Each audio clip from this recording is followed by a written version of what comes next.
ಸ್ನೇಹಿತರೆ, ಚರಿತ್ರೆ ಮತ್ತೊಂದು ವಿಡಿಯೋಗೆ ನಿಮಗೆಲ್ಲ ಪ್ರೀತಿಯ ಸ್ವಾಗತ. ಒಂದು ಕಾಲದಲ್ಲಿ ಪೆಪ್ಸಿ ಹಾಗೂ ಕೋಕೋ ಕೋಲಾ ನಡುವಿನ ಜಿದ್ದಿಯನ್ನೇ ಮೊದಲ ಕೋಲಾ ಯುದ್ಧ ಅಂತ ಕರೆಯಲಾಗ್ತಾ ಇತ್ತು. ಆ ಯುದ್ಧದಲ್ಲಿ ಶಸ್ತ್ರಾಸ್ತ್ರಗಳೆಂದರೆ ಗುಂಡುಗಳಲ್ಲ, ಬದಲಿಗೆ ಕೋಟ್ಯಂತರ ರೂಪಾಯಿಗಳ ಜಾಹೀರಾತುಗಳು, ಜನಪ್ರಿಯ ಸಿನಿತಾರೆಯರ ಬೆಂಬಲ ಹಾಗೂ ಪ್ರಬಲ ಮಾರ್ಕೆಟಿಂಗ್ ತಂತ್ರಗಳು ಮಾತ್ರವೇ ಆಗಿದ್ದವು. ಕೋಕ್, ಫ್ಯಾಂಟಾ, ಸ್ಪ್ರೈಟ್ ಹಾಗೂ ಕಿನ್ಲೆಯಂತಹ ಬ್ರ್ಯಾಂಡ್ಗಳನ್ನ ಮಾರುಕಟ್ಟೆಗೆ ತಂದರೆ ಪೆಪ್ಸಿ ಅದಕ್ಕೆ ಪ್ರತಿಯಾಗಿ ಮಿರಿಂಡಾ, 7up ಹಾಗೂ ಅಕ್ವಾಫಿನಾದ ಮೂಲಕ ತಿರುಗೇಟು ನೀಡಿತ್ತು. ಅಷ್ಟೇ ಅಲ್ಲದೆ ಕೋಕೋ-ಕೋಲಾ ಅಮೀರ್ ಖಾನ್ ಹಾಗೂ ಶಾರುಖ್ ಖಾನ್ ಅವರನ್ನ ಬಳಸಿದ್ರೆ ಪೆಪ್ಸಿ ಸಲ್ಮಾನ್ ಖಾನ್ ಅವರನ್ನ ಕಣಕ್ಕಿಳಿಸುವ ಮೂಲಕ ತಾರಾಬಲದ ಹೋರಾಟವನ್ನ ನಡೆಸಿತ್ತು.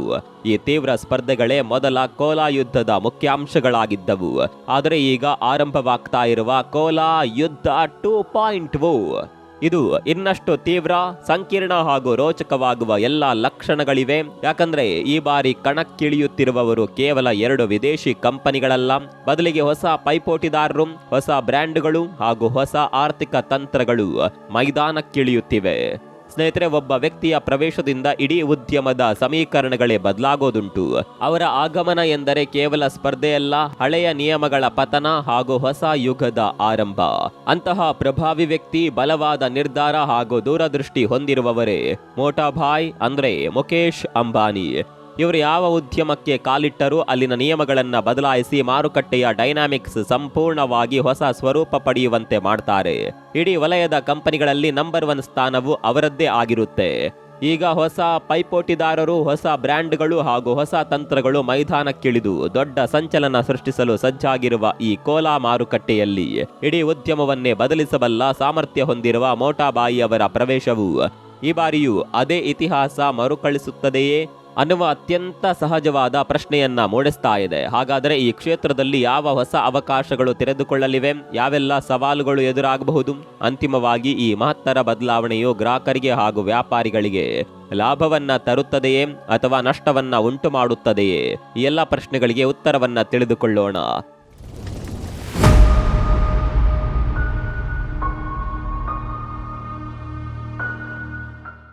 ಸ್ನೇಹಿತರೆ, ಮಾರುಕಟ್ಟೆಯ ಇಡೀ ಸಮೀಕರಣವನ್ನೇ ಬದಲಿಸಬಲ್ಲ ಸಾಮರ್ಥ್ಯ ಹೊಂದಿರುವ ಮುಕೇಶ್ ಅಂಬಾನಿ ಐತಿಹಾಸಿಕ ಬ್ರ್ಯಾಂಡ್ ಕ್ಯಾಂಪಾ ಕೋಲಾ ಮೂಲಕ ಜಾಗತಿಕ ದಿಗ್ಗಜರಾದ ಕೋಕೋ ಕೋಲಾ ಹಾಗೂ ಪೆಪ್ಸಿಗೆ ಹೊಸ ರೀತಿಯಲ್ಲಿ ಪಾಠ ಕಲಿಸಲು ಹೊರಟಿದ್ದಾರೆ.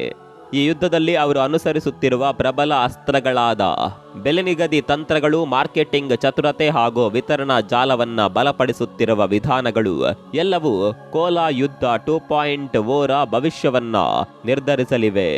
ಆದರೆ ಈ ಹೊಸ ಸಮರವನ್ನ ಅರ್ಥ ಮಾಡಿಕೊಳ್ಳುವ ಮೊದಲು ಈ ಐತಿಹಾಸಿಕ ಕ್ಯಾಂಪಾ ಬ್ರ್ಯಾಂಡ್ನ ಮೂಲ ಹಾಗೂ ಪುನರುಜ್ಜೀವನದ ಕಥೆಯನ್ನ ತಿಳಿದುಕೊಳ್ಳುವುದು ಅತಿ ಮುಖ್ಯ. ಹಾಗಾದರೆ ಈ ಕ್ಯಾಂಪಾ ಕೋಲಾ ಅಂದ್ರೆ ಏನು? ಇದು ಕೇವಲ ಒಂದು ಬ್ರ್ಯಾಂಡ್ ಮಾತ್ರವಲ್ಲ, ಭಾರತದ ಸಾಫ್ಟ್ ಡ್ರಿಂಕ್ಸ್ ಇತಿಹಾಸದ ಒಂದು ರೋಚಕ ಅಧ್ಯಾಯ. ಈ ಬ್ರ್ಯಾಂಡ್ ಅನ್ನ ಹುಟ್ಟುಹಾಕಿದ ಸಂಸ್ಥೆ ಪ್ಯೂರ್ ಡ್ರಿಂಕ್ಸ್ ಗ್ರೂಪ್. ಸ್ಥಾಪನೆಯಾದದ್ದು 1949ರಲ್ಲಿ. ನಮ್ಮ ಭಾರತದ ಸಂವಿಧಾನ ಜಾರಿಗೆ ಬರುವ 1 ವರ್ಷದ ಮುಂಚೆಯೇ ಇದರ ಮೂಲ ಕಂಪನಿ ಅಸ್ತಿತ್ವಕ್ಕೆ ಬಂದಿತ್ತು. ಅದೇ 1949ರಲ್ಲಿ ಕೋಕೋ ಕೋಲಾ ಕೂಡ ಭಾರತದ ಮಾರುಕಟ್ಟೆಗೆ ಪ್ರವೇಶಿಸಿತ್ತು. ಆ ದಿನಗಳಲ್ಲಿ ಬೇರೆ ಯಾವುದೇ ಪ್ರಬಲ ಸ್ಪರ್ಧಿಗಳು ಇರದ ಕಾರಣ ಕೋಕೋ ಕೋಲಾ ಬಹುತೇಕವಾಗಿ ಏಕೈಕ ಮಾರುಕಟ್ಟೆಯ ನಾಯಕನಾಗಿತ್ತು. ಆಶ್ಚರ್ಯವೆಂದರೆ ಪ್ಯೂರ್ ಡ್ರಿಂಕ್ಸ್ ಗ್ರೂಪ್ ಆಗ ಕೋಕೋ ಕೋಲಾದ ಪ್ರಮುಖ ಬಾಟ್ಲಿಂಗ್ ಪಾಲುದಾರ ಸಂಸ್ಥೆಯಾಗಿ ಕೆಲಸ ಮಾಡ್ತಾ ಇತ್ತು. ಹೀಗಾಗಿ 70ರ ದಶಕದ ಕೊನೆಯವರೆಗೂ ಅವರು ಮಾರುಕಟ್ಟೆಯಲ್ಲಿ ಅತ್ಯಂತ ಬಲಿಷ್ಠ ಸ್ಥಾನ ಪಡೆದಿದ್ದರು. ಅಷ್ಟೇ ಅಲ್ಲ, ಅವರೇ ಆಗ ದೇಶದ ನಿಜವಾದ ಮಾರುಕಟ್ಟೆಯ ನಾಯಕರಾಗಿದ್ದರು. ಆದರೆ 1977-78ರಲ್ಲಿ ಕೋಕೋ ಕೋಲಾ ಕಂಪನಿಯು ಭಾರತದಿಂದ ಹೊರನಡೆದಾಗ ಪ್ಯೂರ್ ಡ್ರಿಂಕ್ಸ್ ಗ್ರೂಪ್ಗೆ ಒಂದು ದೊಡ್ಡ ಸುವರ್ಣಾವಕಾಶವೇ ಲಭಿಸಿತು. ಅವರು ತಕ್ಷಣ ನಮ್ಮ ಬಳಿ ಈಗಾಗಲೇ ಅತ್ಯಾಧುನಿಕ ಪ್ಲಾಂಟ್ಗಳಿವೆ, ಉತ್ಪಾದನಾ ಸೌಲಭ್ಯಗಳೆಲ್ಲ ಸಿದ್ಧವಾಗಿದೆ, ಹಾಗಾದರೆ ಯಾಕೆ ನಾವೇ ಒಂದು ಹೊಸ ದೇಶೀಯ ಬ್ರ್ಯಾಂಡ್ ಅನ್ನ ಸೃಷ್ಟಿಸಬಾರದು ಅಂತ ಯೋಚಿಸಿದ್ರು. ಇದರ ಫಲವಾಗಿಯೇ ಭಾರತದಲ್ಲಿ ಕ್ಯಾಂಪಾ ಕೋಲಾ ಉದಯಿಸಿತು. ಮುಂದಿನ ಸುಮಾರು 15-20 ವರ್ಷಗಳವರೆಗೆ ಕ್ಯಾಂಪಾ ಕೋಲಾ ಭಾರತದ ಸಾಫ್ಟ್ ಡ್ರಿಂಕ್ಸ್ ಮಾರುಕಟ್ಟೆಯನ್ನ ದರ್ಪದಿಂದ ಆಳಿತು. ಕೋಲಾ ಅನ್ನೋದು ವಿದೇಶಿ ಕಂಪನಿಗಳಿಗೆ ಮಾತ್ರ ಸೀಮಿತವಲ್ಲ ಅಂತ ಜಗತ್ತಿಗೆ ತೋರಿಸಿದ ಮೊದಲ ರಾಷ್ಟ್ರೀಯ ಬ್ರ್ಯಾಂಡ್ ಇದಾಗಿತ್ತು. ಹೀಗಾಗಿ ದೂರದೃಷ್ಟಿ ಹೊಂದಿರುವ ಮೋಟಾಬಾಯ್ ಅಂದರೆ ಮುಕೇಶ್ ಅಂಬಾನಿ ಅತ್ಯಂತ ಮಹತ್ವದ ನಿರ್ಧಾರವೊಂದನ್ನ ಕೈಗೊಂಡ್ರು. ಯಾವುದೇ ಹೊಸ ಬ್ರ್ಯಾಂಡ್ ಅನ್ನ ಶೂನ್ಯದಿಂದ ಪ್ರಾರಂಭಿಸುವ ಬದಲು ಒಮ್ಮೆ ಭಾರತದಲ್ಲಿ ಜನಮಾನಸವನ್ನ ಗೆದ್ದಿದ್ದ, ಆದರೆ ಕಾಲಾನಂತರದಲ್ಲಿ ಕಳೆದು ಹೋಗಿದ್ದ ಈ ಹಳೆಯ ಹಾಗೂ ಜನಪ್ರಿಯ ಬ್ರ್ಯಾಂಡ್ ಅನ್ನ ಪುನರುಜ್ಜೀವನಗೊಳಿಸೋಣವೆಂದು ಅದೇ ಯೋಚನೆಯ ಆಧಾರದ ಮೇಲೆ ಆಗಸ್ಟ್ 2022ರಲ್ಲಿ ಕೇವಲ 22 ಕೋಟಿ ರೂಪಾಯಿಗಳ ಅತ್ಯಲ್ಪ ಮೊತ್ತಕ್ಕೆ Reliance group CAMPA Cola brand ಅನ್ನ ಅದರ ಹಕ್ಕುಗಳ ಸಮೇತ ಸಂಪೂರ್ಣವಾಗಿ ಖರೀದಿ ಮಾಡಿತು. ಹಾಗಾದರೆ ರಿಲಯನ್ಸ್ ಕ್ಯಾಂಪಾ ಕೋಲಾದಲ್ಲಿ ಯಾವ ಮಹತ್ವದ ಬದಲಾವಣೆಗಳನ್ನ ತಂದಿದೆ, ಅದರ ಆಧಾರದ ಮೇಲೆ ಈ ಕೋಲಾ ಇಂಡಸ್ಟ್ರಿಯ ನಾಯಕನಾಗಲು ಯತ್ನಿಸ್ತಾ ಇದೆ ಅನ್ನುವ ಪ್ರಶ್ನೆಗಳಿಗೆ ಉತ್ತರ ಸರಳ: ನಾಯಕತ್ವದಲ್ಲಿನ ಕ್ರಾಂತಿ. ಹೌದು, ರಿಲಯನ್ಸ್ ಯಾವುದೇ ಹೊಸ ವಲಯಕ್ಕೆ ಕಾಲಿಟ್ಟರೂ ಅದರ ಯಶಸ್ಸಿನ ಹಿಂದಿನ ಮೊದಲ ಹಾಗೂ ಪ್ರಮುಖ ರಹಸ್ಯ ಅತ್ಯುನ್ನತ ತಜ್ಞರ ನೇಮಕ. ರಿಲಯನ್ಸ್ ಯಾವ ಹೊಸ ಕ್ಷೇತ್ರದಲ್ಲಿ ಕಾಲಿಟ್ಟರೂ ಅದರ ಸಂಪೂರ್ಣ ಕಾರ್ಯನಿರ್ವಹಣೆಯನ್ನ ಅದೇ ಕ್ಷೇತ್ರದ ಅತ್ಯಂತ ನುರಿತ ಹಾಗೂ ಯಶಸ್ವಿ ತಜ್ಞರ ಕೈಗೆ ನೀಡುತ್ತದೆ. ಉದಾಹರಣೆಗೆ ಹಾಟ್ಸ್ಟಾರ್ ಅನ್ನ ದೇಶದ ನಂಬರ್ 1 ಸ್ಟ್ರೀಮಿಂಗ್ ಪ್ಲಾಟ್ಫಾರ್ಮ್ ಮಾಡಿದ ಮುಖ್ಯಸ್ಥರನ್ನ ಕರೆತಂದು ಈಗ ನಮ್ಮ ಕ್ಯಾಂಪಾ ಕೋಲಾ ಬ್ರ್ಯಾಂಡ್ ಅನ್ನ ನಂಬರ್ 1 ಮಾಡಿ ಅಂತ ಅಂಬಾನಿ ಸೂಚಿಸಿದ್ದಾರೆ. ಅದೇ ರೀತಿ ಜಿಯೋ ಫೈನಾನ್ಷಿಯಲ್ ಸರ್ವಿಸ್ ಪ್ರಾರಂಭಿಸುವಾಗ ಹಿಂದೆ ಅನೇಕ ದೊಡ್ಡ ಬ್ಯಾಂಕ್ಗಳನ್ನ ಯಶಸ್ವಿಯಾಗಿ ನಿರ್ಮಿಸಿದ್ದ KV ಕಾಮತ್ ಅವರನ್ನ ಅಧ್ಯಕ್ಷರಾಗಿ ನೇತೃತ್ವಕ್ಕೆ ತಂದರು. ಇದೇ ಯಶಸ್ವಿ ಮಾದರಿಯನ್ನ ಕ್ಯಾಂಪಾ ಕೋಲಾದಲ್ಲಿಯೂ ಅಳವಡಿಸಲಾಗಿದೆ. ಮಾರ್ಕೆಟಿಂಗ್, ಬೆಲೆ ನಿಗದಿ, ವಿತರಣೆ, ಈ ಪ್ರಮುಖ ಕಾರ್ಯತಂತ್ರಗಳ ನಿರ್ವಹಣೆಯು ಆಯಾ ಕ್ಷೇತ್ರದ ಅತ್ಯುತ್ತಮ ತಜ್ಞರ ಕೈಯಲ್ಲಿದೆ. ಸ್ನೇಹಿತರೆ, ನಿಮಗೆ ನೆನಪಿರಬಹುದು 2002ರಲ್ಲಿ ಕೊಕೊ ಕೋಲಾ ಬಿಡುಗಡೆ ಮಾಡಿದ ಒಂದು ಅತಿ ಹೆಚ್ಚು ಯಶಸ್ವಿ ಜಾಹೀರಾತು. ಅದರಲ್ಲಿ ಅಮೀರ್ ಖಾನ್ ವಿವಿಧ ಮನರಂಜಕ ಪಾತ್ರಗಳಲ್ಲಿ ಕಾಣಿಸಿಕೊಂಡು ಹೈದರಾಬಾದಿ ಶೈಲಿಯಲ್ಲಿ ತಂಡ ಪೀಕು, ನಿಕಲ್ ಗೈ, ಮೇರೆಕೋ ಪೈಸಾ ಚೋಡ್ ಗೈ ಅಂತ ಹೇಳಿದ್ದರು. ಆ ಜಾಹೀರಾತು ಆ ಸಮಯದಲ್ಲಿ ಭಾರತದ ಯುವಜನತೆಯನ್ನ ಅಕ್ಷರಶಃ ಹುಚ್ಚೆಬ್ಬಿಸಿತ್ತು. ಆ ಐತಿಹಾಸಿಕ ಜಾಹೀರಾತನ್ನ ನಿರ್ಮಿಸಿದವರು ಜಾಹೀರಾತು ಜಗತ್ತಿನ ದಿಗ್ಗಜ ಪ್ರಸೂನ್ ಜೋಶಿ. ಅಂದು ಕೊಕೊ ಕೋಲಾ ತನ್ನ ಜಾಹೀರಾತಿನ ಮೂಲಕ ನಮಗೆ ಒಂದು ಜಾಹೀರಾತು ಬೇಕು, ಅದು ಕುಡಿಯುವವರಿಗೆ ಕೊಕೊ ಕೋಲಾ ಒಂದು ಅದ್ಭುತ ಅನುಭವ ನೀಡುತ್ತದೆ ಅಂತ ಭಾಸವಾಗಬೇಕು ಅನ್ನುವ ಸರಳ ಸಂದೇಶವನ್ನ ಸಾರಿತ್ತು. ಈ ಅಭಿಯಾನದಿಂದಾಗಿಯೇ ಭಾರತದಾದ್ಯಂತ ಕೊಕೊ ಕೋಲಾಗೆ ಸ್ವೀಕೃತಿ ದೊರೆಯಿತು. ಜನರು ಅದನ್ನ ಕೇವಲ ಪಾನೀಯವಾಗಿ ನೋಡದೆ ಸಂತೋಷ ಹಾಗೂ ಸಮುದಾಯದ ಸಂಕೇತವಾಗಿ ಸ್ವೀಕರಿಸಿದ್ರು. ಇಂದಿನ ಪರಿಸ್ಥಿತಿಗೆ ಅನುಸಾರವಾಗಿ ಅಂಬಾನಿ ಅವರು ಇದೇ ಯಶಸ್ವಿ ಸೂತ್ರದ ಮನೋಭಾವವನ್ನ ಬಳಸುತ್ತಿದ್ದಾರೆ. ಆದರೆ ಅದನ್ನ ಕೇವಲ ಅನುಸರಿಸದೆ ಇಂದಿನ ಕಾಲಕ್ಕೆ ತಕ್ಕಂತೆ ಹೊಸ ರೂಪದಲ್ಲಿ ಪರಿವರ್ತಿಸಿ ಹೊಸ ಪೀಳಿಗೆಯನ್ನ ಗುರಿಯಾಗಿಸಿಕೊಂಡು ಮಾರುಕಟ್ಟೆಗೆ ಧುಮುಕಿದ್ದಾರೆ. ಇಲ್ಲಿ ನಾವು ಗಮನಿಸಬೇಕಾದ ಮಹತ್ವದ ಅಂಶವೆಂದರೆ ಯಶಸ್ಸಿನ ಮಂತ್ರ ಅನುಸರಣೆಯಲ್ಲ, ಹೊಸ ಮಾರ್ಗ ನಿರ್ಮಾಣ. ಹೌದು, ಯಶಸ್ವಿ ನಾಯಕರು ಕೇವಲ ಪ್ರತಿಸ್ಪರ್ಧಿಯನ್ನ ಅನುಸರಿಸುವುದಿಲ್ಲ, ಬದಲಿಗೆ ತಮ್ಮದೇ ಆದ ಹೊಸ ತಂತ್ರಗಳನ್ನ ರೂಪಿಸ್ತಾರೆ. ಯಾಕಂದ್ರೆ ಮಾರುಕಟ್ಟೆಯಲ್ಲಿ ಮಾರ್ಕೆಟಿಂಗ್ ಯಾವಾಗಲೂ ಹೋಲಿಕೆಯಲ್ಲಿಯೇ ತನ್ನ ಉತ್ಕೃಷ್ಟತೆಯನ್ನ ಸಾಬೀತುಪಡಿಸುತ್ತದೆ. ಅಂದು ಕೊಕೊ ಕೋಲಾ ತನ್ನ ಜಾಹೀರಾತಿನ ಕೇಂದ್ರ ಬಿಂದುವಾಗಿ ಕೇವಲ ತಂಪು ಅನ್ನುವ ಸರಳ ವಿಚಾರವನ್ನ ಬಲವಾಗಿ ಪ್ರಚಾರ ಮಾಡಿತು. ಆ ಸರಳ ಪರಿಕಲ್ಪನೆಯು ಸೃಷ್ಟಿಸಿದ ಪ್ರಭಾವ ಎಷ್ಟಿತ್ತೆಂದರೆ ಆ ತಂಪು ಪರಿಕಲ್ಪನೆಯು ಇಂದಿಗೂ ಕೋಲಾ ಮಾರ್ಕೆಟಿಂಗ್ನ ಪ್ರಮುಖ ಭಾಗವಾಗಿ ದೃಢವಾಗಿ ಉಳಿದಿದೆ. ಸ್ನೇಹಿತರೆ, ಕ್ಯಾಂಪಾ ಕೋಲಾದ ಹೊಸ ಯುಗದ ಮಾರ್ಕೆಟಿಂಗ್ನ ಶಕ್ತಿಯನ್ನ ನಾವು ನೋಡಬಹುದು. ಇತ್ತೀಚೆಗೆ IPLನಂತಹ ಬೃಹತ್ ವೇದಿಕೆಗಳಲ್ಲಿ ಕ್ಯಾಂಪಾ ಕೋಲಾದ ಹೊಸ ಜಾಹೀರಾತುಗಳು ಅತ್ಯಂತ ಬಲವಾಗಿ ಮಾರುಕಟ್ಟೆಗೆ ಲಗ್ಗೆ ಇಟ್ಟಿದ್ದವು. ಇದರ ಹಿಂದಿನ ಉದ್ದೇಶ ಸ್ಪಷ್ಟ: ಹೆಚ್ಚು ಜನಸಂದಣಿಯನ್ನ ತಲುಪಿ ಬ್ರ್ಯಾಂಡ್ ಅನ್ನ ಮರುಪರಿಚಯಿಸುವುದು. ಹಳೆಯ ಗ್ರಾಹಕರಿಗೆ ಹಳೆಯ ನೆನಪುಗಳನ್ನ ಮನವಿ ಮಾಡುವುದು ಸುಲಭವಿತ್ತು. ಆದರೆ ಇಂದಿನ ಯುವಕರಿಗೆ ಈ ಐತಿಹಾಸಿಕ ಬ್ರ್ಯಾಂಡ್ ಯಾವುದು ಅನ್ನುವ ಅರಿವೇ ಇರಲಿಲ್ಲ. ಹೀಗಾಗಿ ಈ ಐತಿಹಾಸಿಕ ಬ್ರ್ಯಾಂಡ್ ಅನ್ನ ಹೊಸ ಪೀಳಿಗೆಗೆ ಮರುಪರಿಚಯಿಸುವುದು ಕ್ಯಾಂಪಾ ಕೋಲಾದ ಮುಖ್ಯ ಗುರಿಯಾಗಿತ್ತು. ಮಾರ್ಕೆಟಿಂಗ್ ಹಾಗೂ ನಾಯಕತ್ವದ ನಂತರ ಕ್ಯಾಂಪಾ ಕೋಲಾ ಅನುಸರಿಸುತ್ತಿರುವ ಮೂರನೇ ಹಾಗೂ ಅತ್ಯಂತ ಆಕ್ರಮಣಕಾರಿ ತಂತ್ರವೇ ಬೆಲೆಯ ಮಾಯಾಜಾಲ. ಇದು ಅಂಬಾನಿ ಜಿಯೋ ಸಿಮ್ ಮೂಲಕ ಮಾಡಿದ ತಂತ್ರವನ್ನೇ ಹೋಲುತ್ತದೆ. ಮೊದಲು ಫ್ರೀ ಸಿಮ್ ತೆಗೆದುಕೊಳ್ಳಿ ಅಂತ ಘೋಷಿಸಿ ಕೋಟ್ಯಂತರ ಜನರನ್ನ ತಲುಪುವ ಮೂಲಕ ಮಾರುಕಟ್ಟೆಯಲ್ಲಿ ಬಲವಾದ ಅಸ್ತಿತ್ವವನ್ನ ಸ್ಥಾಪಿಸಲಾಯಿತು. ನಂತರ ನಿಧಾನವಾಗಿ ಶುಲ್ಕವನ್ನ ಹೆಚ್ಚಿಸಲಾಯಿತು. ಅಂತಿಮವಾಗಿ ಬೆಲೆಯನ್ನ ಹೆಚ್ಚಿಸಿದ್ರು. ಬಹುತೇಕ ಗ್ರಾಹಕರು ಜಿಯೋ ನೆಟ್ವರ್ಕ್ಗೆ ಹೊಂದಿಕೊಂಡು ಬಿಟ್ಟರು. ಈಗ ಅದೇ ತಂತ್ರವನ್ನ ಕ್ಯಾಂಪಾ ಕೋಲಾ ಮಾರುಕಟ್ಟೆಯಲ್ಲಿ ಬಳಸಲಾಗ್ತಾ ಇದೆ. ಹೌದು, ಮೊದಲಿಗೆ ಜನರಿಗೆ ಪರಿಚಯ ಮಾಡಿಸುವುದು. ಕೊಕೊ ಕೋಲಾ ಹಾಗೂ ಪೆಪ್ಸಿಗಿಂತ ಕಡಿಮೆ ಬೆಲೆಗೆ ಗುಣಮಟ್ಟದ ಉತ್ಪನ್ನವನ್ನ ನೀಡಿ ಹೆಚ್ಚು ಜನರಿಗೆ ಬ್ರ್ಯಾಂಡ್ ಪರಿಚಯ ಮಾಡಿಸಿ ಮಾರುಕಟ್ಟೆಯಲ್ಲಿ ತನ್ನ ನೆಲೆಯನ್ನ ಗಟ್ಟಿ ಮಾಡಿಕೊಳ್ಳುವುದು. ಒಮ್ಮೆ ಗ್ರಾಹಕರು ಬ್ರ್ಯಾಂಡ್ ಅನ್ನ ನಂಬಿ ಒಪ್ಪಿಕೊಂಡ್ರೆ ನಂತರ ಬೆಲೆ ಹಾಗೂ ಪ್ರೀಮಿಯಂ ವೈಶಿಷ್ಟ್ಯಗಳನ್ನ ತರುವ ಮೂಲಕ ಮಾರುಕಟ್ಟೆಯಲ್ಲಿ ತನ್ನ ನಂಬಿಕೆ ಹಾಗೂ ಲಾಭದ ಅಂಚನ್ನ ನಿರ್ಮಿಸುವುದು. ಇದು ಕ್ಯಾಂಪಾ ಕೋಲಾ ಯುದ್ಧದ ಅತ್ಯಂತ ಪ್ರಮುಖ ಹಾಗೂ ಆಳವಾದ ಆರ್ಥಿಕ ತಂತ್ರವಾಗಿದೆ. ಈ ತಂತ್ರದ ಭಾಗವಾಗಿಯೇ ಅಂಬಾನಿ ಅವರು ಈಗಲೂ ಅದೇ ಬೆಲೆ ಯುದ್ಧದ ತಂತ್ರವನ್ನ ಅನುಸರಿಸುತ್ತಿದ್ದಾರೆ. ಕೋಕೋ ಕೋಲಾ ಹಾಗೂ ಪೆಪ್ಸಿಯಂತಹ ಸ್ಪರ್ಧಿಗಳು ಸಾಮಾನ್ಯವಾಗಿ 20 ರೂಪಾಯಿಗೆ ಸ್ಟ್ಯಾಂಡರ್ಡ್ ಸಾಫ್ಟ್ ಡ್ರಿಂಕ್ ಬಾಟಲಿಗಳನ್ನ ಮಾರಾಟ ಮಾಡಿದ್ರೆ ಕ್ಯಾಂಪಾ ಕೋಲಾ ಅದೇ ಗ್ರಾಹಕರಿಗಾಗಿ 250 ml ಬಾಟಲ್ ಅನ್ನ ಕೇವಲ 10 ರೂಪಾಯಿಗೆ ನೀಡ್ತಾ ಇದೆ. ಈ ಆಕ್ರಮಣಕಾರಿ ಬೆಲೆ ನಿಗದಿ ಕೋಕ್ ಹಾಗೂ ಪೆಪ್ಸಿ ಕಂಪನಿಗಳನ್ನ ಅಕ್ಷರಶಃ ಬೆಚ್ಚಿ ಬೀಳಿಸಿದೆ. ಜೊತೆಗೆ ಅವರಿಗೆ 2 ದ್ವಂದ್ವ ಆಯ್ಕೆಯನ್ನ ಎದುರಿಸುವಂತೆ ಮಾಡಿದೆ. ಅವರು ಬೆಲೆ ಕಡಿಮೆ ಮಾಡಿದ್ರೆ ಅವರ ಲಾಭದ ಅಂಶ ಕಡಿಮೆಯಾಗಿ ದೊಡ್ಡ ನಷ್ಟ ಸಂಭವಿಸುತ್ತದೆ. ಸ್ನೇಹಿತರೆ, ಒಂದು ವೇಳೆ ಅವರು ಬೆಲೆಯನ್ನ ಹೆಚ್ಚಿಸಿಯೇ ಮುಂದುವರಿಸಿದ್ರೆ ಗ್ರಾಹಕರು ಕಡಿಮೆ ಬೆಲೆಯ ಕ್ಯಾಂಪಾ ಕೋಲಾ ಕಡೆಗೆ ತಿರುಗೋದ್ರಿಂದ ಮಾರುಕಟ್ಟೆ ಹಂಚಿಕೆಯನ್ನ ಕಳೆದುಕೊಳ್ಳುತ್ತಾರೆ. ಹೀಗಾಗಿ ಈ ಇಬ್ಬರು ಜಾಗತಿಕ ಸ್ಪರ್ಧಿಗಳು ನಿರ್ಧಾರ ಕೈಗೊಳ್ಳಲು ತೀವ್ರ ಅಸಮರ್ಥರಾಗಿದ್ದಾರೆ. ಯಾಕಂದ್ರೆ ಅವರು ಯಾವ ನಿರ್ಧಾರ ಕೈಗೊಂಡರೂ ಅವರಿಗೆ ದೊಡ್ಡ ಆರ್ಥಿಕ ಹೊಡೆತ ಬೀಳುವುದು ಖಚಿತ. ಬೆಲೆ ನಿಗದಿಯಷ್ಟೇ ಬಲಿಷ್ಠವಾಗಿ ಕ್ಯಾಂಪಾ ಕೋಲಾ ಈಗ ವಿತರಣಾ ಜಾಲದ ತಂತ್ರವನ್ನ ಬಳಸ್ತಾ ಇದೆ. ಈ ಸಂಪೂರ್ಣ ಜಾಲವು ರಿಲಯನ್ಸ್ನ ಬೃಹತ್ ಸಾಮರ್ಥ್ಯದ ಮೇಲೆ ನಿಂತಿದೆ. ಒಂದು ಪ್ರಮುಖ ಅಂಶವನ್ನ ಗಮನಿಸಿ, ಕೋಕೋ ಕೋಲಾ ಹಾಗೂ ಪೆಪ್ಸಿಯಂತಹ ಕಂಪನಿಗಳು ಜಗತ್ತಿನ 150ರಿಂದ 200 ದೇಶಗಳಲ್ಲಿ ತಮ್ಮ ಉತ್ಪನ್ನಗಳನ್ನ ಮಾರಾಟ ಮಾಡ್ತಾವೆ.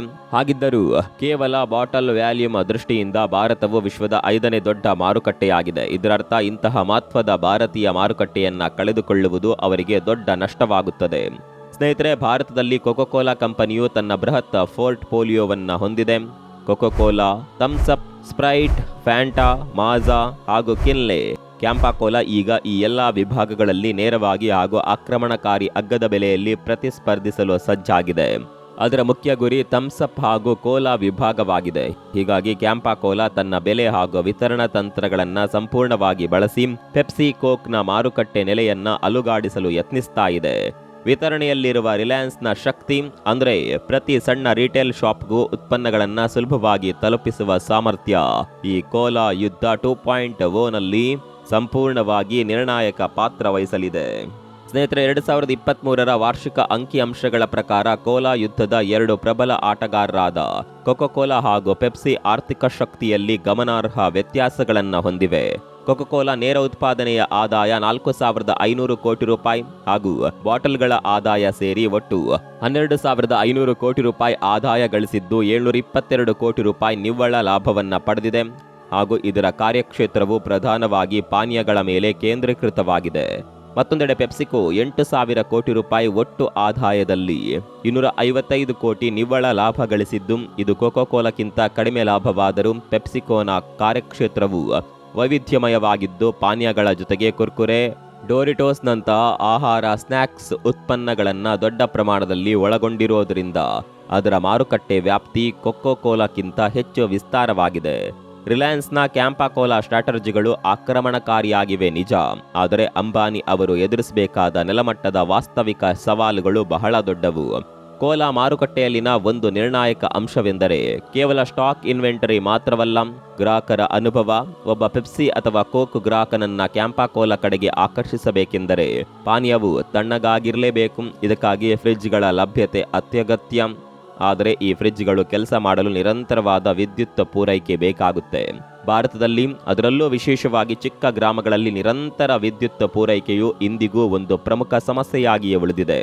ಜೊತೆಗೆ ಈ ಫ್ರಿಡ್ಜ್ಗಳನ್ನ ದೇಶದ ಮೂಲೆ ಮೂಲೆಗೂ ತಲುಪಿಸುವುದು ಕೂಡ ಒಂದು ದೊಡ್ಡ ವಿತರಣಾ ಸವಾಲಾಗಿದೆ. ಈ ಎಲ್ಲ ವಾಸ್ತವಗಳ ಕಾರಣಗಳಿಂದಾಗಿ ಕೇವಲ ಕಡಿಮೆ ಬೆಲೆ ಹಾಗೂ ಬ್ರ್ಯಾಂಡ್ ಪರಿಚಯದಿಂದ ಪೆಪ್ಸಿ ಹಾಗೂ ಕೋಕ್ನ ನಿಷ್ಠಾವಂತ ಗ್ರಾಹಕರನ್ನ ಕ್ಯಾಂಪಾ ಕೋಲಾ ಕಡೆಗೆ ಸೆಳೆಯುವುದು ಸುಲಭವಲ್ಲ. ಆದರೆ ಅಂಬಾನಿಯ ಟೀಮ್ ಸುಮ್ಮನೆ ಕೂತಿಲ್ಲ. ರಿಲಯನ್ಸ್ ತನ್ನ ಬಹುಬಲವಾದ ವಿತರಣಾ ಜಾಲದ ಸಾಮರ್ಥ್ಯದೊಂದಿಗೆ ಸಣ್ಣ ರಿಟೇಲರ್ಗಳಿಗೆ ಅಗತ್ಯವಿರುವ ಫ್ರಿಡ್ಜ್ಗಳನ್ನು ಒದಗಿಸುವ ಮೂಲಕ ಈ ಸವಾಲುಗಳನ್ನು ಜಯಿಸಲು ಯತ್ನಿಸ್ತಾ ಇದೆ. ಕಡಿಮೆ ಬೆಲೆ, ಬೃಹತ್ ವಿತರಣೆ ಹಾಗೂ ಸೂಕ್ತ ತಂಪು ಪೂರೈಕೆ, ಈ 3 ಅಂಶಗಳನ್ನು ಒಟ್ಟಿಗೆ ಬಳಸಿಕೊಂಡು ಮೋಟಾ ಬಾಯ್ ಈ ಕೋಲಾ ಯುದ್ಧ 2.0 ಅನ್ನ ಗೆಲ್ಲಲು ಸಜ್ಜಾಗಿದ್ದಾರೆ. ಇಲ್ಲಿ ಎದುರಾಗುವ ಪ್ರಮುಖ ಸವಾಲನ್ನ ರಿಲಯನ್ಸ್ ಬಹಳ ಬುದ್ಧಿವಂತಿಕೆಯಿಂದ ಬಳಸಿಕೊಳ್ಳುತ್ತಿದೆ. ಒಂದು ಸಣ್ಣ ಅಂಗಡಿಯು ಕೋಕ್, ಪೆಪ್ಸಿ ಹಾಗೂ ಕ್ಯಾಂಪಾ ಕೋಲಾ ಈ 3 ಬ್ರ್ಯಾಂಡ್ಗಳಿಗಾಗಿ ಪ್ರತ್ಯೇಕ ಫ್ರಿಡ್ಜ್ಗಳನ್ನ ಇರಿಸಲು ಸಾಧ್ಯವಿಲ್ಲ. ಇದನ್ನೇ ಬಂಡವಾಳ ಮಾಡಿಕೊಂಡ ರಿಲಯನ್ಸ್ ತನ್ನ ಫ್ರಿಡ್ಜ್ಗಳನ್ನ ನೇರವಾಗಿ ಆಪರೇಟರ್ನ ನಿಯಂತ್ರಣದಲ್ಲಿ ಇಲ್ಲದೆ ರಿಲಯನ್ಸ್ನ ನಿಯಂತ್ರಣದಡಿ ಕೆಲಸ ಮಾಡುವಂತೆ ನೋಡಿಕೊಳ್ಳುತ್ತಿದೆ. ಇದು ಕ್ಯಾಂಪಾ ಕೋಲಾವನ್ನ ತಣ್ಣಗೆ ಇರಿಸುವ ಭರವಸೆಯೊಂದಿಗೆ ಇತರೆ ಪ್ರತಿಸ್ಪರ್ಧಿಗಳಿಗೆ ಪರೋಕ್ಷವಾಗಿ ಸವಾಲು ಹಾಕುತ್ತಿದೆ. ಈ ಯುದ್ಧದಲ್ಲಿ ಅಂಬಾನಿ ಬಳಸುತ್ತಿರುವ ಬೃಹತ್ ಅಸ್ತ್ರವೆಂದರೆ ಅದು ಸ್ವಂತ ವಿತರಣಾ ಸಾಮರ್ಥ್ಯ. ರಿಲಯನ್ಸ್ ಗ್ರೂಪ್ಗೆ ಈಗಾಗಲೇ 18,918ಕ್ಕೂ ಹೆಚ್ಚು ಸ್ವಂತ ಮಳಿಗೆಗಳಿವೆ. ಇವುಗಳಲ್ಲಿ ರಿಲಯನ್ಸ್ ಫ್ರೆಶ್, ಸ್ಮಾರ್ಟ್ ಬಜಾರ್ ಹಾಗೂ ಜಿಯೋ ಮಾರ್ಟ್ಗಳು ಸೇರಿವೆ. ಈ ಸುಮಾರು 19,000 ಸ್ಟೋರ್ಗಳಲ್ಲಿ ಕ್ಯಾಂಪಾ ಕೋಲಾಗೆ ಯಾವುದೇ ಅಡೆತಡೆ ಇಲ್ಲದೆ ನಂಬರ್ 1 ಸ್ಥಾನ ಸಿಗುವುದು ಖಚಿತ. ಜೊತೆಗೆ ಕ್ವಿಕ್ ಡೆಲಿವರಿ ಅಪ್ಲಿಕೇಶನ್ಗಳ ಮೂಲಕ ವೇಗದ ವಿತರಣಾ ವ್ಯವಸ್ಥೆಯನ್ನ ಬಳಸುತ್ತಿರುವುದು ಗ್ರಾಹಕರನ್ನ ತ್ವರಿತವಾಗಿ ತಲುಪಲು ಸಹಾಯ ಮಾಡುತ್ತದೆ. ಕೇವಲ ತಮ್ಮ ಅಂಗಡಿಗಳ ಮೇಲೆ ಅವಲಂಬಿತವಾಗದೆ ರಿಲಯನ್ಸ್ ಇಡೀ ದೇಶದಾದ್ಯಂತ ವಿತರಣಾ ಜಾಲವನ್ನ ಬಲಪಡಿಸಲು ಶ್ರಮಿಸುತ್ತಿದೆ. ಇದಕ್ಕಾಗಿ ಅವರು ಹೊಸ ಬಾಟ್ಲಿಂಗ್ ಪ್ಲಾಂಟ್ಗಳನ್ನ ಖರೀದಿ ಮಾಡ್ತಾ ಇದ್ದಾರೆ. ದೆಹಲಿ, ಮುಂಬೈ, NCR ನಂತಹ ಪ್ರಮುಖ ನಗರಗಳಲ್ಲಿ ಸ್ವಂತ ಪ್ಲಾಂಟ್ಗಳನ್ನ ಸ್ಥಾಪಿಸುತ್ತಿದ್ದಾರೆ. ಇದು ಉತ್ಪಾದನೆಯನ್ನ ಹೆಚ್ಚಿಸಿ ಭಾರತದಾದ್ಯಂತ ವಿತರಣಾ ವೆಚ್ಚವನ್ನ ಗಣನೀಯವಾಗಿ ಕಡಿಮೆ ಮಾಡಲು ಸಹಾಯ ಮಾಡುತ್ತದೆ. ಸ್ನೇಹಿತರೆ, ಮೋಟಾಬಾಯ್ ಅಂದ್ರೆ ಅಂಬಾನಿ ಅವರು ಈ ಕ್ಷೇತ್ರದಲ್ಲಿ ಕಾಲಿಡಲು ಒಂದು ಪ್ರಬಲ ಆರ್ಥಿಕ ಕಾರಣವಿದೆ. ಮಾರುಕಟ್ಟೆಯ ದತ್ತಾಂಶ ಭವಿಷ್ಯದ ಬೃಹತ್ ವೃದ್ಧಿಯನ್ನ ಸ್ಪಷ್ಟವಾಗಿ ತೋರಿಸುತ್ತದೆ. 2019ರಲ್ಲಿ ನಾನ್ ಆಲ್ಕೋಹಾಲಿಕ್ ಪಾನೀಯಗಳ ಮಾರುಕಟ್ಟೆ ಸುಮಾರು 36,000 ಕೋಟಿ ರೂಪಾಯಿ ಇತ್ತು. ಆದರೆ 2030ರ ವೇಳೆಗೆ ಈ ಮಾರುಕಟ್ಟೆ 1,50,000 ಕೋಟಿ ರೂಪಾಯಿಗಳಿಗೆ ತಲುಪುವ ನಿರೀಕ್ಷೆ ಇದೆ. ಅಂದ್ರೆ ಮುಂದಿನ ದಶಕದಲ್ಲಿ ಸುಮಾರು 4 ಪಟ್ಟು ದೊಡ್ಡದಾಗುವ ಮಾರುಕಟ್ಟೆಯಲ್ಲಿ ಆರಂಭಿಕ ನಾಯಕತ್ವ ಸಾಧಿಸಿದ್ರೆ ಸಿಗುವ ಲಾಭವು ಅಸಾಧಾರಣವಾಗಿರುತ್ತದೆ. ಅಂಬಾನಿಯ ಪ್ರವೇಶವು ಸರಿಯಾದ ಸಮಯದಲ್ಲೇ ಆಗಿದೆ ಅನ್ನೋದಕ್ಕೆ ಇದಕ್ಕಿಂತ ದೊಡ್ಡ ಸಾಕ್ಷಿ ಬೇರೆ ಯಾವುದು ಬೇಡ ಅನ್ಸುತ್ತೆ. ಸಾರಾಂಶವಾಗಿ ರಿಲಯನ್ಸ್ನ ಕ್ಯಾಂಪಾ ಕೋಲಾ ಬ್ರ್ಯಾಂಡ್ ಅನ್ನ ದೇಶದಾದ್ಯಂತ ತಲುಪಿಸಲು ರೂಪಿಸಿದ ಈ ತಂತ್ರಗಳು 4 ಸ್ತಂಭಗಳ ಮೇಲೆ ನಿಂತಿವೆ. ಸ್ಪರ್ಧಿಗಳಿಗಿಂತ ಕಡಿಮೆ ಬೆಲೆಗೆ ನೀಡಿ ಗ್ರಾಹಕರನ್ನ ಆಕರ್ಷಿಸೋದು, ತಂಪಾದ ಪಾನೀಯಗಳ ಮಾರಾಟಕ್ಕೆ ಅಗತ್ಯವಾದ ಫ್ರಿಡ್ಜ್ ವಿತರಣೆ ಹಾಗೂ ನಿಯಂತ್ರಣವನ್ನ ಸಾಧಿಸೋದು, ಹಾಗೂ ಸ್ವಂತ ಮಳಿಗೆಯ ಜಾಲ, ಪ್ಲಾಂಟ್ಗಳ ವಿಸ್ತರಣೆ ಹಾಗೂ ಡಿಜಿಟಲ್ ಡೆಲಿವರಿ ಮೂಲಕ ಮಾರುಕಟ್ಟೆಯ ಎಲ್ಲಾ ಮೂಲೆಗಳಿಗೂ ತಲುಪುವುದು. ಈ ತಂತ್ರಗಳಿಂದಾಗಿ ಕೋಲಾ ಯುದ್ಧ 2.0 ಕೇವಲ 2 ಬ್ರ್ಯಾಂಡ್ಗಳ ನಡುವಿನ ಪೈಪೋಟಿ ಆಗಿರದೆ ಒಂದು ಜಾಗತಿಕ ಕಂಪನಿ ಹಾಗೂ ಭಾರತೀಯ ಅತಿ ದೊಡ್ಡ ಸಮೂಹದ ನಡುವಿನ ಆರ್ಥಿಕ ಸಮರವಾಗಿ ಮಾರ್ಪಟ್ಟಿದೆ. ಈ ವಿಶ್ಲೇಷಣೆಯಲ್ಲಿ ಭಾರತದ ಪಾನೀಯ ಮಾರುಕಟ್ಟೆಯು ಮಹತ್ವದ ವಿರೋಧಾಭಾಸಗಳನ್ನ ಪ್ರದರ್ಶನ ಮಾಡ್ತಾ ಇದೆ. ಸ್ನೇಹಿತರೆ, ಭಾರತದ ವಿತರಣಾ ಕ್ಷೇತ್ರದಲ್ಲಿ FMCG ಉತ್ಪನ್ನಗಳು ಹಾಗೂ ಸಾಫ್ಟ್ ಡ್ರಿಂಕ್ಸ್ಗಳ ನಡುವೆ ಒಂದು ದೊಡ್ಡ ಅಂತರವಿದೆ. ಈ ಅಂತರಕ್ಕೆ ಮುಖ್ಯ ಕಾರಣವೆಂದರೆ ಸಾಫ್ಟ್ ಡ್ರಿಂಕ್ಗಳು ಕಡ್ಡಾಯವಾಗಿ ತಂಪಾಗಿರಬೇಕು. ಇದಕ್ಕಾಗಿ ಪ್ರತಿ ಅಂಗಡಿಯಲ್ಲಿ ಫ್ರಿಡ್ಜ್ಗಳು ಬೇಕಾಗುತ್ತೆ. ಆದರೆ ವಿಶೇಷವಾಗಿ ಗ್ರಾಮೀಣ ಪ್ರದೇಶಗಳಲ್ಲಿ ನಿರಂತರ ವಿದ್ಯುತ್ ಪೂರೈಕೆಯು ಒಂದು ಸೀಮಿತ ಸವಾಲಾಗಿದೆ. ಇತ್ತೀಚೆಗೆ ಭಾರತೀಯರಲ್ಲಿ ಆರೋಗ್ಯ ಜಾಗೃತಿ ತೀವ್ರವಾಗಿ ಹೆಚ್ಚಾಗ್ತಾ ಇದೆ. ಸಾಮಾಜಿಕ ಮಾಧ್ಯಮಗಳಲ್ಲಿ ಕೋಕ್ ಹಾಗೂ ಪೆಪ್ಸಿಯಂತಹ ಪಾನೀಯಗಳಲ್ಲಿನ ಸಕ್ಕರೆಯ ಪ್ರಮಾಣದ ಕುರಿತು ಹರಿದಾಡುತ್ತಿರುವ ಮಾಹಿತಿ ಹಾಗೂ ರೀಲ್ಸ್ಗಳಿಂದಾಗಿ ಹಳೆಯ ಕೋಕ್, ಪೆಪ್ಸಿ ಪ್ರೇಮಿಗಳು ತಮ್ಮ ಜೀವನ ಶೈಲಿ ಹಾಗೂ ಅಭಿರುಚಿಯನ್ನ ಬದಲಿಸುತ್ತಿದ್ದಾರೆ. ಅನೇಕರು ಈಗ ಸಾಫ್ಟ್ ಡ್ರಿಂಕ್ ಕುಡಿಯೋದನ್ನ ನಿಲ್ಲಿಸಿ ಆರೋಗ್ಯಕರ ಪರ್ಯಾಯಗಳಿಗಾಗಿ ಹುಡುಕ್ತಾ ಇದ್ದಾರೆ. ಈ ಎಲ್ಲ ಅಂಶಗಳನ್ನ ಒಟ್ಟುಗೂಡಿಸಿದಾಗ ಸಾಫ್ಟ್ ಡ್ರಿಂಕ್ ಉದ್ಯಮಕ್ಕೆ ಹೊಸ ಸವಾಲುಗಳು ಎದುರಾಗೋದು ಸ್ಪಷ್ಟವಾಗಿದೆ. ಮಾರುಕಟ್ಟೆಯಲ್ಲಿ ಎದುರಾದ ಈ ಸವಾಲುಗಳನ್ನ ಜಯಿಸಲು ಈಗ 3 ಪ್ರಮುಖ ಅಂಶಗಳ ಮೇಲೆ ಗಮನ ಹರಿಸಬೇಕಿದೆ. ವಿತರಣಾ ಜಾಲವನ್ನ 40 ಲಕ್ಷದಿಂದ 1,25,00,000 ಅಂಗಡಿಗಳಿಗೆ ವಿಸ್ತರಿಸುವುದು, ಬಳಕೆದಾರರ ಅಭಿರುಚಿ ಬದಲಾವಣೆಗೆ ಸ್ಪಂದಿಸಿ ಕೇವಲ ಕೋಲಾ ಕೇಂದ್ರಿತ ಪಾನೀಯಗಳಿಂದ ಆರೋಗ್ಯಕರ ಪರ್ಯಾಯಗಳ ಕಡೆಗೆ ಗಮನ ಹರಿಸುವುದು, ಹಾಗೂ ಸಕ್ಕರೆ ಮುಕ್ತ ಅಥವಾ ನೈಸರ್ಗಿಕ ಉತ್ಪನ್ನಗಳನ್ನ ಹೆಚ್ಚಿನ ಪ್ರಮಾಣದಲ್ಲಿ ಮಾರುಕಟ್ಟೆಗೆ ತರುವುದು. ಹೀಗಾಗಿ ಮೋಟಾಬಾಯಿಯ ಕ್ಯಾಂಪಾ ಕೋಲಾ ಯುದ್ಧವು ಕೇವಲ ಬೆಲೆ ಸ್ಪರ್ಧಿಯಾಗಿ ಉಳಿಯದೆ ವಿತರಣೆ ಹಾಗೂ ಹೊಸ ಆರೋಗ್ಯ ಪ್ರಜ್ಞೆಯ ನಡುವಿನ ಹೋರಾಟವಾಗಿ ಮಾರ್ಪಟ್ಟಿದೆ. ಹಿಂದಿನ ದಿನಗಳಲ್ಲಿ ಕೋಕ್ ಹಾಗೂ ಪೆಪ್ಸಿಯಂತಹ ದೈತ್ಯರು ಮಾರುಕಟ್ಟೆಗೆ ಪ್ರವೇಶಿಸಿದಾಗ ಅವರು ಅನುಸರಿಸಿದ ತಂತ್ರ ಅತ್ಯಂತ ಸರಳ ಆದರೆ ಪ್ರಭಾವಶಾಲಿ.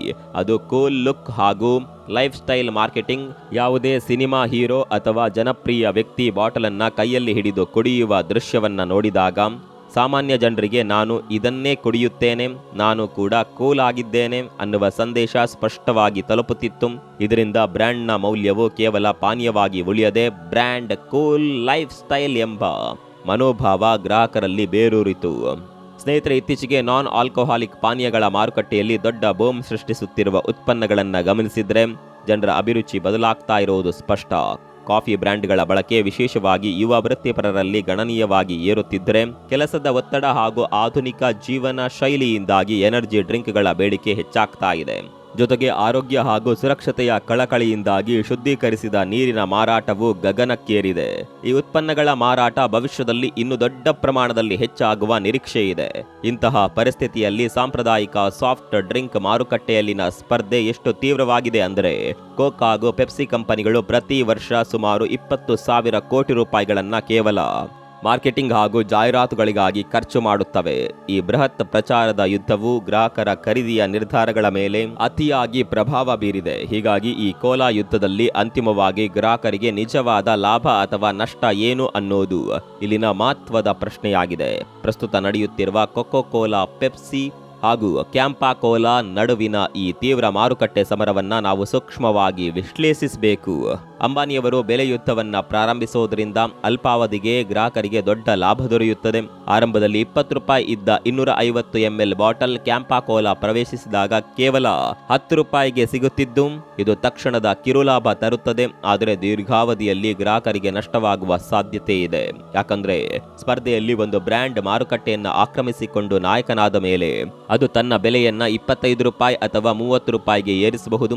ಅಥವಾ ಎಲ್ಲಾ ಸ್ಪರ್ಧಿಗಳು ಒಮ್ಮತದಿಂದ ಬೆಲೆ ಏರಿಸಿದ್ರೆ ಗ್ರಾಹಕರು ಹೆಚ್ಚಿನ ಬೆಲೆಗೆ ಖರೀದಿಸಲೇಬೇಕಾಗುತ್ತೆ. ಹೀಗಾಗಿ ಮಾರುಕಟ್ಟೆಯಲ್ಲಿ ಪೈಪೋಟಿ ಕಡಿಮೆ ಆದಂತೆ ದೀರ್ಘಾವಧಿಯಲ್ಲಿ ಬೆಲೆಗಳು ಏರಿಕೆಯಾಗೋದ್ರಿಂದ ಗ್ರಾಹಕರಿಗೆ ನಷ್ಟವಾಗುವ ಸಾಧ್ಯತೆ ಇದೆ.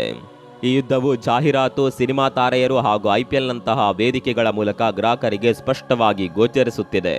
ಜೊತೆಗೆ ಈ ಯುದ್ಧದ ತೀವ್ರತೆ ಎಷ್ಟಿದೆ ಅಂದರೆ ಇದರಲ್ಲಿನ ಮಾರ್ಕೆಟಿಂಗ್ ತಂತ್ರಗಳ ಬದಲಾವಣೆಗಳು ಹಾಗೂ ಪ್ರತಿಸ್ಪರ್ಧಿಗಳ ನಡೆಗಳು ಪ್ರತಿ 3 ರಿಂದ 6 ತಿಂಗಳಲ್ಲಿಯೇ ಸ್ಪಷ್ಟವಾಗಿ ಗೋಚರಿಸುತ್ತದೆ.